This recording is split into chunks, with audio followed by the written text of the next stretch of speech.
simbolik bermula dari interaksionisme simbolik yang digagas oleh George Herbert Mead, yakni sebuah perspektif sosiologi yang dikembangkan pada kisaran pertengahan abad 20 dan berlanjut menjadi beberapa pendekatan teoritis, yaitu aliran Chicago yang diprakarsai oleh Herbert Blumer, aliran Loa yang diprakarsai oleh Manford Kuhn, dan aliran Indiana yang diprakarsai oleh Sheldon Stricker.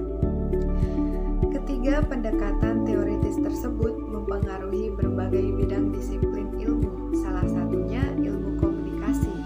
Teori interaksi simbolik dapat diterima dalam bidang ilmu komunikasi karena menempatkan komunikasi pada baris terdepan dalam studi eksistensi manusia sebagai makhluk sosial. Interaksionisme simbolik sebagai perspektif sosiologi dapat kita runut asal-muasalnya pada saat idealisme Jerman atau pre-Sokratik dan mulai berkembang pada akhir 19 dan awal abad 20 yang ditandai dengan berbagai tulisan dari beberapa tokoh seperti Charles S. Peirce, William James, dan John Dewey. Interaksionisme simbolik lahir ketika diaplikasikan ke dalam studi kehidupan sosial oleh para ahli sosiologi seperti Charles Hakoly, William Isaac Thomas, dan George Herbert Mead. Dari sekian banyak ahli sosiologi yang menerapkan interaksionisme simbolik, Mead lah yang secara khusus melakukan sistematisasi terhadap perspektif interaksionisme simbolik. George Herbert Mead menjelaskan bahwa manusia termotivasi untuk bertindak berdasarkan pemaknaan yang mereka berikan kepada orang lain, benda, dan kejadian. Pemaknaan ini diciptakan melalui bahasa yang digunakan manusia ketika berkomunikasi dengan pihak lain, yakni dalam konteks komunikasi antar pribadi atau komunikasi interpersonal dan komunikasi intrapersonal atau self-talk atau dalam ranah pemikiran pribadi mereka. Bahasa sebagai alat komunikasi memungkinkan manusia mengembangkan sense of self dan untuk berinteraksi dengan pihak lain dalam suatu masyarakat.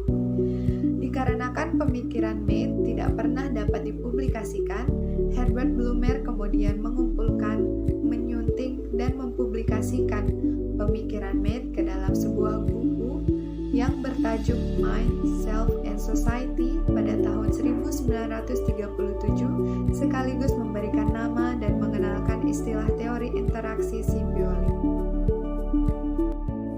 Jadi, ada dua tokoh yang menjelaskan tentang teori interaksionisme simbolik. Yang pertama ada George Herbert Mead, dan yang kedua ada Herbert Blumer. Dari konsep George Herbert Mead dipandang sebagai ahli utama dari teori interaksionisme simbolik. Konsep Mead dipaparkan dalam karyanya yang berjudul Mind, Self, and Society pada tahun 1934. Adapun pengertian konsep dari Mind, Self, and Society telah dipaparkan oleh George Herbert Mead, yakni sebagai berikut. Yang pertama ada mind atau akal budi. Bagi Mead, akal budi bukanlah sebuah benda, akan tetapi merupakan suatu proses sosial. Yang kedua adalah self atau diri. Bagi George Herbert Mead, kemampuan untuk memberi jawaban kepada diri sendiri sebagaimana ia memberi jawaban terhadap orang lain merupakan kondisi penting dalam rangka perkembangan akal budi itu sendiri. Self, sebagaimana juga mind, bukanlah suatu objek, melainkan suatu proses sadar yang memiliki beberapa kemampuan. Self mengalami perkembangan melalui proses sosialisasi. Dan yang ketiga yaitu society atau masyarakat. Konsep Mead tentang masyarakat atau society ialah bahwa masyarakat tak lebih daripada semacam organisasi sosial, di mana akal budi dan diri dapat tumbuh di situ. Mead menganggap masyarakat sebagai pola-pola tertentu dan interaksi. Sedangkan mengenai institusi sosial, ia beranggapan bahwa institusi sosial tidak lebih dari seperangkat respon atas kebutuhan masyarakat yang biasa. Kemudian ada tokoh yang kedua, yaitu Herbert Blumer. Konsep teori interaksi simbolik dari Herbert Blumer ini diperkenalkan oleh Herbert Blumer sekitar tahun 1939. Dalam lingkup sosiologi, ide ini sebenarnya sudah lebih dahulu dikemukakan oleh George Herbert Mead, tetapi kemudian dimodifikasi oleh Blumer guna mencapai tujuan-tujuan tertentu. Menurut Blumer, pokok pikiran interaksi simbolik ada 3, yakni yang pertama, bahwa manusia itu bertindak terhadap sesuatu atas dasar makna. Kemudian yang kedua, makna itu berasal dari interaksi sosial seseorang dengan seseorang yang lainnya. Dan yang ketiga, makna itu diperlukan atau diubah melalui suatu proses penafsiran yang digunakan orang dalam menghadapi sesuatu yang dijumpainya. Intinya, Blumer hendak mengatakan bahwa makna yang muncul dari interaksi tersebut tidak begitu saja diterima seseorang, kecuali setelah individu itu menafsirkannya terlebih dahulu.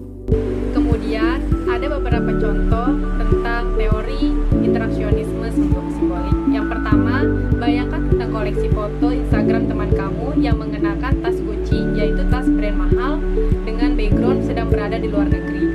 Foto tersebut menandai sebuah status sosial tertentu. Brand fashion mahal mendeskripsikan kemampuan finansialnya untuk membelinya. Background foto luar negeri menunjukkan bahwa dirinya memiliki akses dan kemampuan untuk traveling ke negeri yang tentunya tidak semua orang mampu. Contoh yang kedua yaitu tindakan orang yang merokok. Fakta objektif yang ditunjukkan ilmu medis menyatakan bahwa rokok dapat berakibat buruk bagi tubuh.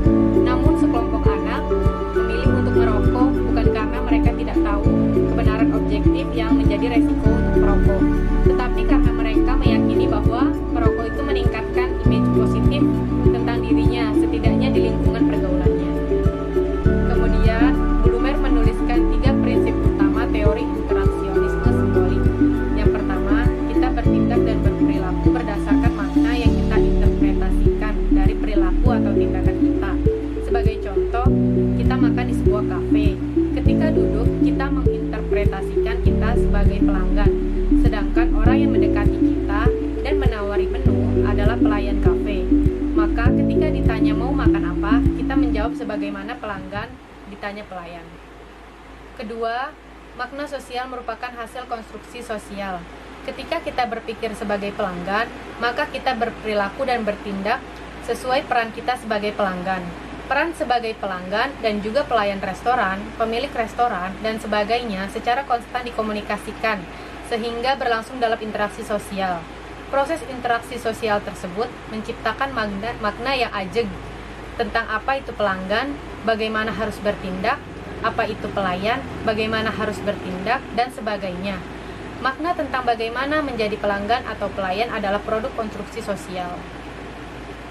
Ketiga, lanjutan dari sebelumnya, penciptaan makna sosial dan pemahaman makna sosial merupakan proses interaktif yang terus berlangsung.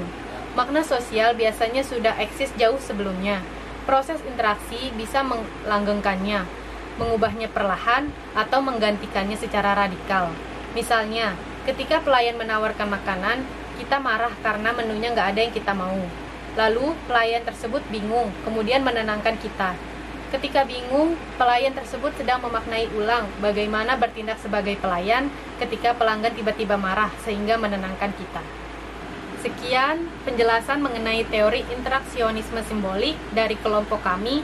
Kurang lebihnya mohon maaf. Wassalamualaikum warahmatullahi wabarakatuh.